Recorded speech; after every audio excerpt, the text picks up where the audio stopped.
ഞാൻ എൻ്റെ വളർച്ച സ്വപ്നം കണ്ടാൽ സമൂഹത്തിൻ്റെ വളർച്ച ഞാൻ എന്ന് സ്വപ്നം കാണുന്നു അന്ന് ഞാൻ നേതാവാകും. അന്ന് ഞാൻ നല്ല ഭരണാധികാരിയാണ്. അപ്പോൾ എന്നെ സംബന്ധിച്ചിടത്തോളം നിങ്ങളുടെ വികസനം സ്വപ്നം കാണണം നടപ്പിലാക്കണമെന്ന് എനിക്ക് ആഗ്രഹമുണ്ട്. അതിനെന്തുണ്ടാവണം? നിങ്ങളൊരു കാര്യം മനസ്സിലാക്കണം. ഒരു സാംസ്കാരികമായിട്ടുള്ള പൈതൃകം ഏറ്റവും കൂടുതലുള്ള മണ്ണാണ് കണ്ടാനശ്ശേരി. ആ കണ്ടാനശ്ശേരിയിൽ കൾച്ചറൽ ടൂറിസത്തിൻ്റെ ഭാഗമായിട്ട് ഉൾപ്പെടുത്തേണ്ട സ്ഥലമാണ്. നിങ്ങൾ ചെറിയ സ്ഥലമായിട്ട് എനിക്ക് കാണാൻ പറ്റില്ല. കാരണം കൊടുങ്ങല്ലൂർ തുറമുഖത്തിൽ നിന്ന് 300 സ്റ്റേഡിയ എന്നാണ് ഈ വെള്ളത്തിൻ്റെ അളവ് അങ്ങനെയാണ് സംഘകാല കൃതികളിൽ പറഞ്ഞിട്ടുള്ള കാര്യമാണ്. അപ്പോൾ 300 സ്റ്റേഡിയ അപ്പുറത്താണ് വാഗപ്പെരുന്തുറൈ എന്ന് പറയപ്പെടുന്ന തീരമുണ്ടെന്നും നമ്പഴിക്കാട് തീരമുണ്ടെന്നും കൃത്യമായിട്ട് അതിൽ രേഖപ്പെടുത്തിയിട്ടുണ്ട്. ഈ രണ്ട് സ്ഥലം നിൽക്കുന്നത്, ഈ ഭാഗം നിൽക്കുന്നത് ഇളവള്ളിയിലും ഈ നമ്പഴിക്കാട് നിൽക്കുന്നത് കണ്ടാനശ്ശേരി മേഖലയിലും. അപ്പോൾ അത്രയും ചരിത്ര പ്രാധാന്യം ഉണ്ടായിരുന്ന കച്ചവടം നടന്നിരുന്ന സ്ഥലമായിരുന്നു ഇത് രണ്ടും. മറ്റംപള്ളിയിലെ അവിടെ മറ്റംപള്ളിക്ക് ഒരുപാട് സാംസ്കാരികമായിട്ടുള്ള പിന്തുണയുള്ള പള്ളിയാണ്, ഒരുപാട് വർഷം പഴക്കമുള്ള പള്ളിയാണ്. എന്താ ഒരു കൈകാര്യം ചെയ്യാത്ത ക്ഷേത്രങ്ങളില്ല അവിടെ? എത്ര വർഷം പഴക്കമുള്ള ക്ഷേത്രങ്ങളുണ്ട്. അതിൻ്റെ ചരിത്രം മനസ്സിലാക്കി, അതിൻ്റെ സാംസ്കാരിക പൈതൃകം മനസ്സിലാക്കി അതിനൊരു വലിയൊരു കൾച്ചറൽ ടൂറിസത്തിൻ്റെ ഭാഗമാക്കാൻ ഇവർക്ക് എന്താ സാധിക്കാത്തത്? അതൊരു പഞ്ചായത്തിന് ചെയ്യാവുന്നല്ലേ? പഞ്ചായത്തിന് ഇനി അവരുടെ വിഹിതത്തിൽ ഇത് ഉൾപ്പെടുന്നില്ല, ഒരു കത്തെഴുതാമല്ലോ കേന്ദ്ര സർക്കാരിന്. ടൂറിസം മിനിസ്റ്റർക്കുണ്ടല്ലോ, ടൂറിസം ഇൻസ്റ്റിറ്റ്യൂട്ട് ഇല്ലേ? എത്ര കത്ത് കണ്ടാനശ്ശേരി പഞ്ചായത്ത് എഴുതിയിട്ടുണ്ട്. അപ്പോൾ കണ്ടാനശ്ശേരി പഞ്ചായത്ത് അത് ചെയ്തില്ല എന്നുള്ളത് മാത്രമല്ല, അവിടുത്തെ വളർന്നു വരുന്ന തലമുറയ്ക്ക് അവരുടെ മണ്ണിനെ എത്ര വാല്യൂ ആണ് എന്ന് പൊതുസമൂഹത്തിൽ എത്തിക്കാനുള്ള അവകാശത്തെ കൂടി അവർ ചോദ്യം ചെയ്തു. ഇതേപോലെ ഇളവള്ളിക്കുണ്ട്. ഇളവള്ളി എന്ന് പറയപ്പെടുന്ന നിങ്ങൾക്ക് തച്ചുശാസ്ത്രമുണ്ട് കേരളത്തിൽ വലിയ പ്രസിദ്ധമായിട്ട്.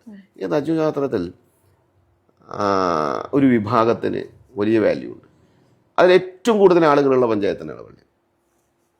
അതേപോലെ തന്നെ വിശ്വകർമ്മരുടെ അതുപോലെ കല എന്ന് പറഞ്ഞാൽ കൊത്തുപണിയുടെ മിടുക്കന്മാരുടെ കേന്ദ്രമാണ് ഇളവള്ളി.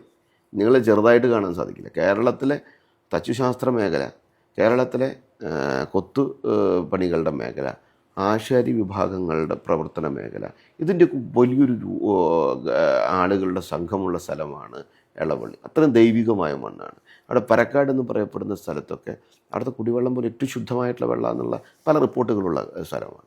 അപ്പോൾ ഇളവള്ളി പഞ്ചായത്തിന് അതിൻ്റെ രീതിയിൽ ഉപയോഗിക്കണം. മുല്ലശ്ശേരികൾ മധുക്കര എന്ന് പറയപ്പെടുന്നൊരു സ്ഥലമുണ്ട്. അവിടേക്ക് പോകുന്ന സമയത്ത് നിങ്ങൾ നോക്കണം, ആ ഏരിയയെ കാണണം.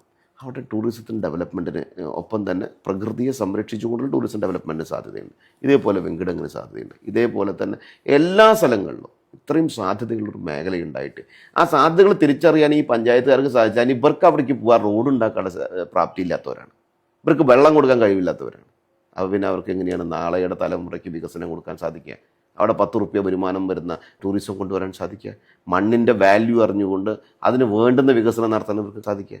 അതിനാണ് ഞാൻ പറഞ്ഞത് കാഴ്ചപ്പാടുണ്ടാവുന്നത്. ഈ കാഴ്ചപ്പാട് യഥാവിധി ഉണ്ടാകുന്നിടത്തെ, അല്ലെങ്കിൽ നാളെ നിമിഷ എന്ന് പറയപ്പെടുന്ന വ്യക്തിയുടെ വളർച്ച, അല്ലെങ്കിൽ നമ്മുടെ ക്യാമറമാനായിട്ടുള്ള കാശീൻ്റെ വളർച്ച, ഈ വളർച്ച ഞാൻ സ്വപ്നം കണ്ടെങ്കിൽ മാത്രമേ ഞാൻ യഥാർത്ഥ നേതാവുന്നുള്ളൂ. ഞാൻ എൻ്റെ വളർച്ച സ്വപ്നം കണ്ടാൽ കഥം അവിടെ കഴിഞ്ഞു. പിന്നെ നിങ്ങളുടെ സ്വപ്നം എനിക്ക് എന്ന് കാണാൻ സാധിക്കും? സമൂഹത്തിൻ്റെ വളർച്ച ഞാൻ എന്ന് സ്വപ്നം കാണുന്നു അന്ന് ഞാൻ നേതാവാകും. അന്ന് ഞാൻ നല്ല ഭരണാധികാരിയാവും. അപ്പോൾ എന്നെ സംബന്ധിച്ചിടത്തോളം നിങ്ങളുടെ വികസനം സ്വപ്നം കാണണം നടപ്പിലാക്കണമെന്ന് എനിക്ക് ആഗ്രഹമുണ്ട്. അതിനെന്തുണ്ടാവണം? നിങ്ങൾ ആ തെരഞ്ഞെടുപ്പിൽ എന്നെ ജയിപ്പിക്കണം.